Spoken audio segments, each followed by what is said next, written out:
Moi! Tänään mä näytän teille, miten saada hiekkaa tohon tallialueen pohjalle. Miksi mä otin tän?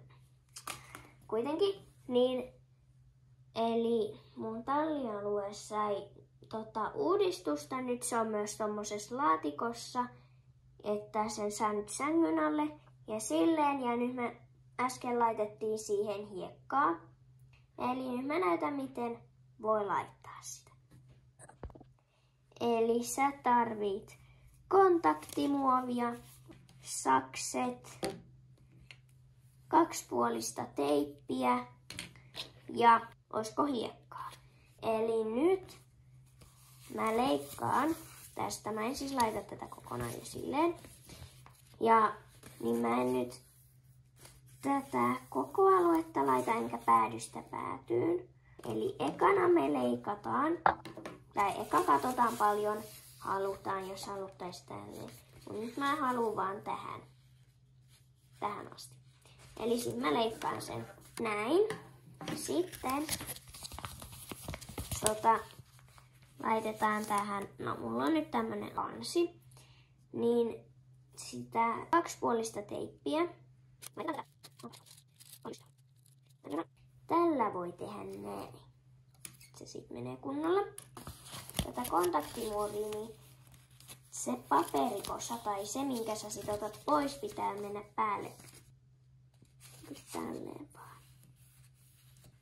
Okei.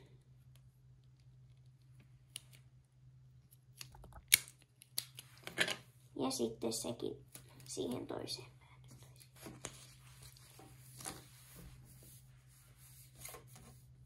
Voila. Sitten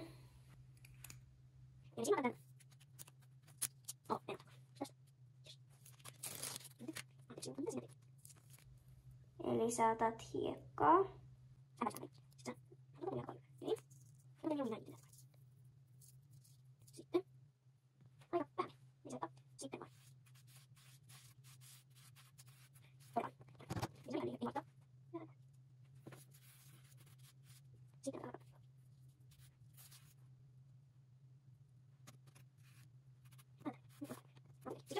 Siinä se on. Mut sitten, jos haluu, että siinä vähän niin kuin näkyy, kun se tyyppi kävelee, niin ota tyyppi ja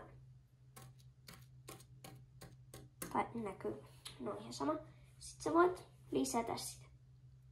Täällä mitään semmoista sentin paksusta ei kannata laittaa. Näin.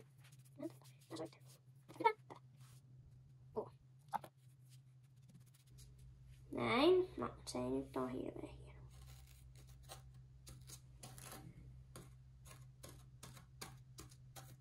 Jolle sit sitä, niin, voi lisätä. Heippa!